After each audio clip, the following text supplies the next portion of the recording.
是飞行宫殿类的重宝，在你能驱动星辰塔前，古船的前任主人在权限上与后天凭借修炼本源法则。第四，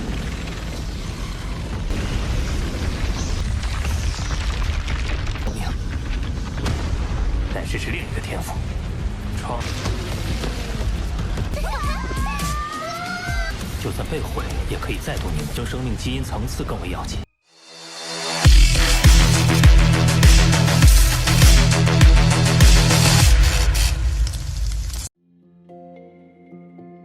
Halo semuanya, selamat datang di Ruang Sinema. Bagaimana kabar kalian semua? Semoga selalu sehat dan baik-baik saja. Sesuai jadwal, jadi pada hari ini kita akan kembali melanjutkan series Donghua Penakluk Bintang episode terbaru. Yang mana ini adalah episode yang ke-209. Bagi yang baru bergabung dengan series ini, kita sudah sediakan playlistnya. Jadi kalian bisa mudah mencari di mana episode awal dari series ini. Sebelum kita mulai episode terbarunya, kita akan melihat dulu apa saja yang terjadi pada episode sebelumnya. Kemarin, Lo Fang yang terus dikejar-kejar berhasil menyelamatkan dirinya karena klon Mosa datang di waktu yang tepat. Jadi Lo Fang menyamar menjadi salah satu penduduk, dan begitu jugalah keberadaannya pun tak diketahui. Selain itu, Lo Fang juga mencoba untuk membentuk klon ketiganya. Tapi ini tidak semudah yang dia kira, pasalnya kekuatan dari pohon abadi terlalu besar yang mengakibatkan dia pun harus gagal total. Meskipun begitu, Lo Fang masihlah belum menyerah, dan ia mencoba mencari tubuh baru yang cocok untuk dia jadikan sebagai klon. Setelah sempat berbicara dengan Tuan Penguasa Kota Kekacauan, Lo Fang pun memilih untuk mengambil DNA dari penguasa Laut Nether. Meskipun dia awalnya sempat dalam bahaya, tapi penguasa Laut Nether dengan baik mengampuninya. Karena mereka itu telah menjalin sebuah kesepakatan. Jadi sekarang adalah waktu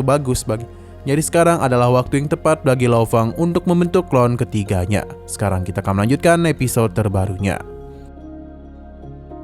500 tahun ternyata sudah berlalu. Kita sedang berada di negeri harta karun. Sosok binatang ini sudah berulang kali kemari namun tidak mendapatkan harta karun yang dia inginkan. Hingga mereka pun dikejutkan dan kemunculan dari Lo Fang. Seketika saja semua perhatian tertuju kepadanya. Setelah dia kembali dari 9 harta karun dunia bawah, baru kali inilah dia kembali muncul. Terlebih lagi datang ke Gunung Harta, karena tujuan Lo Fang adalah puncak tertinggi. Tapi bagi mereka itu akan sia-sia. Fei Jiwang ternyata ada di sini juga. Kembali kepada Lo Fang, klon ketiganya akan lahir sekitar 100 tahun lagi. Selama menunggu, pemahaman hukum ruang angkasanya telah meningkat pesat. Sebelum naik juga ke tingkat undying, Lo Fang ingin melihat harta karun yang disimpan untuk pewaris tingkat penguasa dunia. Babata keluar untuk melihat ke sana kemari apakah ada harta di tempat itu. Namun sepertinya tidak ada harta di sini. Alhasil mereka pun kembali bergerak. Sementara Fei Jiwang masihlah menahan dirinya. Sedangkan Lo Fang sendiri masih belum menemukan apapun, yang membuat orang-orang menganggap kalau dia itu tidak akan bisa menemukannya. Orang-orang teruslah mentertawakan usahanya, bahkan Fei Jiwang memintanya untuk sadar diri. Babata bahkan terlihat begitu frustasi, karena bingung betapa sulitnya mencari harta karun. Hanya tinggal gunung di sana saja yang belum dicek.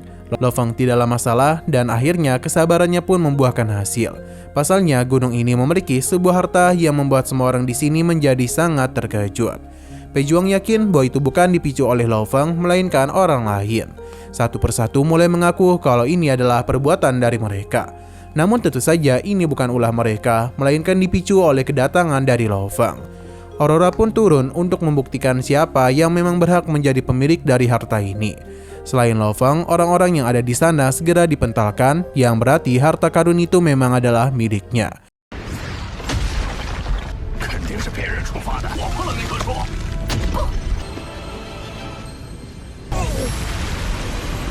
Gunung itu pun mulai hancur dan muncullah sebuah cincin penyimpanan.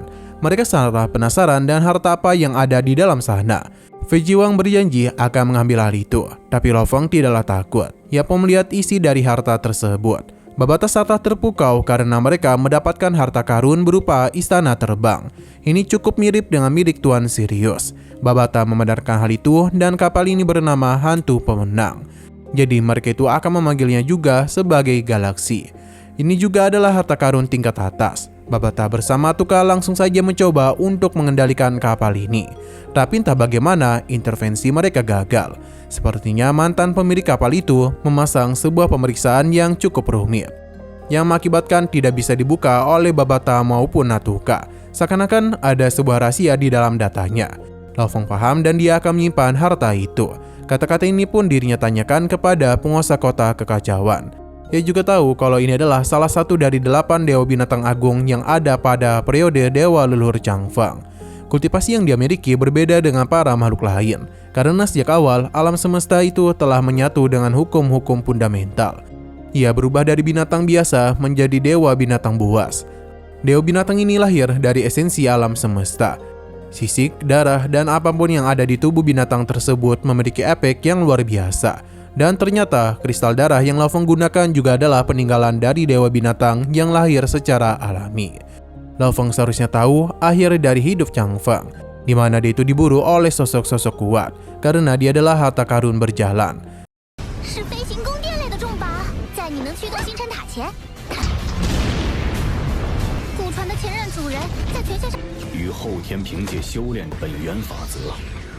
Meskipun Changfeng adalah hewan kuat, tapi ia tak bisa lepas dari hukum rimba. Hal yang sama juga berlaku kepada mereka. Tuan penguasa kota kekacauan mengingatkan kalau Lao Feng adalah pilar masa depan manusia. Jadi demi melindungi suatu kelompok, mereka harus memiliki kekuatan untuk melindungi diri sendiri. Ia juga tahu kalau Lao Feng diambang kenaikan. Semua itu baru bisa tercapai setelah dia melewati begitu banyak pertarungan, hingga bisa menjadi seseorang yang mencapai puncak tertinggi. Darah dewa binatang buas pun dia berikan, setiap tetesannya sebanding dengan 100 kristal darah. Dibanding kristal darah yang Lao Feng miliki, ini jauh lebih mudah diserap. Gen kehidupan manusia memang kuat, tapi tidak bisa meningkat sebanyak 100 kali lipat. Mereka memiliki batasan. Tapi dengan darah dewa binatang buas, Lao Feng bisa melampaui batasan tersebut. Tuan penguasa kota sangatlah yakin dengan kemampuan muridnya. Lao Feng paham, tapi dia itu mulai merasakan sesuatu yang mana klon ketiganya akan segera menetas. Retakan pun mulai tercipta di cangkang telur klon ketiga. Ukurannya sangatlah besar, sampai-sampai membuat Lao Feng penasaran akan seberapa besar bentuk dari klon ketiganya. Pada akhirnya, seluruh cangkangnya pun sudah retak, di mana seketika saja lautan darah keluar dan membentuk klon ketiga Lao Feng. Lao Feng benar-benar terpukau dengan sosok klonnya. Selain ukurannya yang besar, tapi kekuatan ilahi yang terkumpul di dalam tubuhnya juga sangatlah melimpah.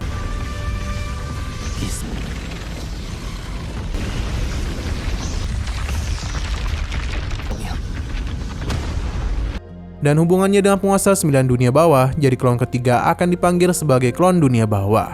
Dan begini klon ketiga Lao Feng sudah ditentukan. Ia juga mulai percaya diri dengan ketiga tubuhnya, tapi ia tidaklah boleh cepat puas dulu. Tubuh ketiga itu memiliki beberapa memori. Dan begini klon ketiga Lao Feng memiliki 2 bakat hebat seperti teknik rahasia mengubah laut dan menciptakan lukisan laut.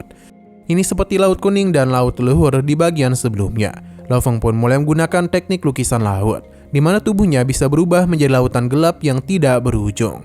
Volume airnya bahkan bisa terus dirinya tambah. Hal itu juga bisa membantu Lao Feng menampung lebih banyak kekuatan ilahi. Babata saat terpukau, pasalnya lautan darah itu memiliki luas 100.000 km. Bahkan dunia batin Lao Feng penuh olehnya. Babata agak bingung dan begini, apakah dia memiliki kekuatan tempur? Lao Feng merasa begitu Hu Hai bisa menggunakan ruang dan waktu, maka itu akan menjadi sebuah metode serangan yang ampuh. Hanya saja ukuran laut darah dari para pangeran setidaknya memiliki panjang 80 juta kilometer. Walaupun begitu dia akan mencobanya nanti, karena sekarang dia itu telah membentuk beberapa binatang monster. Semua ini tercipta karena energi negatif membangkitkan gen-gen kehidupan yang saling menyatu hingga membuatnya menjadi kehidupan nyata. Babata dan Natuka terlihat tengah bersenang-senang, sementara Lao Feng berencana untuk memanfaatkan bakat hebat itu supaya bisa menciptakan banyak klon. Selain itu, dengan tubuh ketiganya, ia tidaklah perlu takut mati karena bisa membentuk tubuhnya dengan mudah. Namun yang menjadi masalah adalah ruang lingkupnya yang terbatas. Lao Feng harus memikirkannya karena dia yakin semua itu bisa diselesaikan. Fokusnya sekarang adalah peningkatan pada tingkat genetik kehidupan. Selain Klomosa, ketiga tubuh Lao Feng memiliki potensi untuk meningkatkan tingkat gen kehidupan. Di saat batas meningkat bersamaan, maka Lao Feng sama saja dengan meletakkan pondasi kokoh sebelum mencapai keabadian.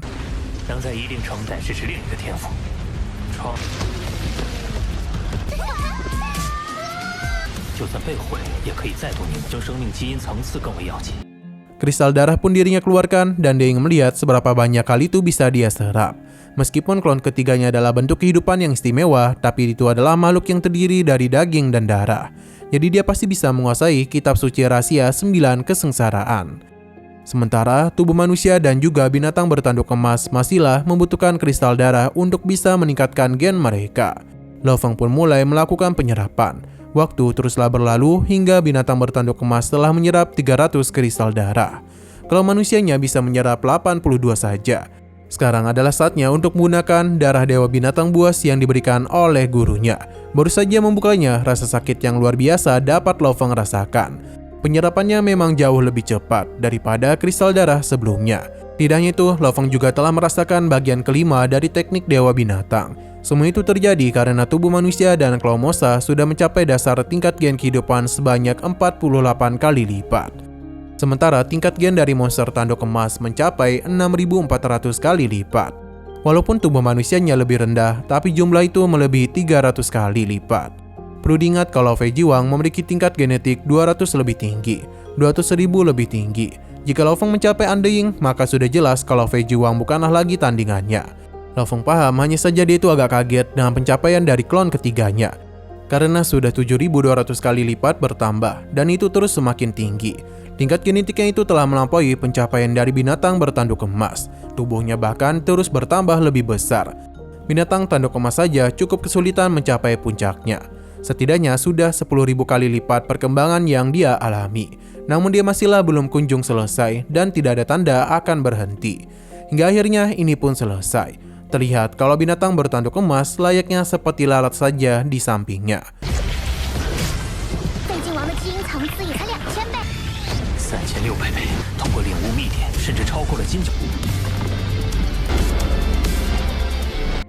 Namun ada yang tidak beres pada jiwa Lo Feng.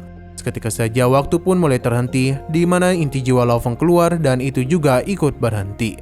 Lo Feng bingung dan apa yang sebenarnya telah terjadi. Yang mana ternyata di dalam inti jiwanya itu telah terbentuk sesuatu yang menarik Lo Feng masuk ke dalam sana. Ia teruslah masuk lebih dalam hingga menemukan sesuatu. Ini bukanlah hal yang bagus karena jiwanya seketika saja hancur, yang membuatnya menjadi sangat panik dan apa yang terjadi. Ternyata sebuah perubahan telah dialami oleh inti jiwa Lo Feng, tapi dia belum tahu apakah hal ini bagus atau bukan. Mendengar hal itu membuat Babata kepikiran kalau ini sepertinya adalah sebuah teknik rahasia bawaan. Lo Feng seakan-akan telah tercipta dari alam semesta. Atau dengan kata lain, setelah perubahan tersebut terjadi, tubuhnya seketika berubah menjadi alam semesta mini. Dengan klon ketiganya itu, maka jika dia hendak melarikan diri, kemungkinan kekuatannya sebanding dengan ledakan kosmik. Ia bisa dengan mudah menghancurkan lawannya. Babata benar-benar sangatlah terpukau. Ia sudah cukup lama mengikuti Huyanbao, namun baru kali inilah dia melihat kekuatan yang tak bisa dibayangkan. Hanya saja metode rahasia ini sangatlah mahal. Dengan kekuatan tubuh Mosa dan klon monster tanduk emas saja tidak akan cukup melakukannya. Jika menggunakan tubuh klon ketiganya, mungkin itu akan kelelahan dan membutuhkan waktu lebih banyak untuk pulih. Dengan kata lain, kekuatan ilahinya akan sulit dipulihkan. Babata menenangkan Lo Feng, pasalnya dia memiliki cara di mana tubuh Huyanbao pun dia keluarkan. Untuk sebagai contoh saja. Begitu Lo Feng menjadi abadi, asal mula alam semesta akan jauh lebih besar. Kekuatan ilahi akan disalurkan ke dalam tubuh lawan. Itu akan membantu Lo Feng dalam menyelesaikan transformasinya. Setelah menjadi abadi, pasukan kekuatan ilahi Lo Feng akan terus meningkat. Jadi ia tidaklah perlu khawatir jika tidak bisa melakukan teknik tersebut. Babata juga meminta Lo Feng untuk menggunakan kemampuan itu agar bisa menanggung kekuatan ilahi. Karena setelah penerobosan, dia dapat menerima lebih banyak kekuatan ilahi dari apa yang dia kira. Lo Feng paham, jadi satu-satunya cara adalah meningkatkan ukuran klon tersebut. Ia teringat kalau kemampuan transformasi laut dari klon ketiganya dapat dirinya manfaatkan untuk menahan kekuatan ilahi sebesar itu.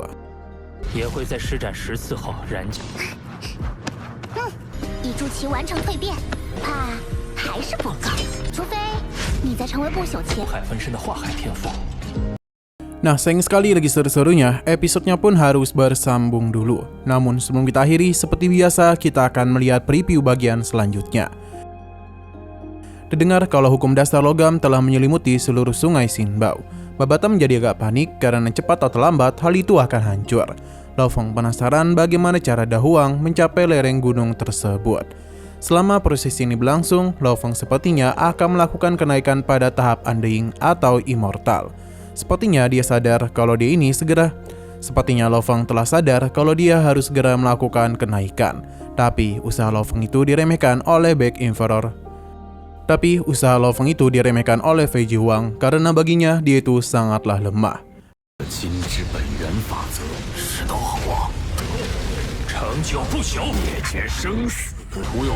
Nah, sayang sekali lagi seru-serunya. Oke, sekian dulu pada video kali ini. Untuk video selanjutnya akan segera hadir. Jadi bagi kalian yang ingin mengikuti series ini, langsung saja klik subscribe dan aktifkan loncengnya. Terima kasih sudah menonton video sampai habis. Jika kalian suka pada video ini, klik like dan share ke teman-teman kalian tentang channel ini. Dan ditunggu aja kelanjutannya. Oke, sampai jumpa di video selanjutnya.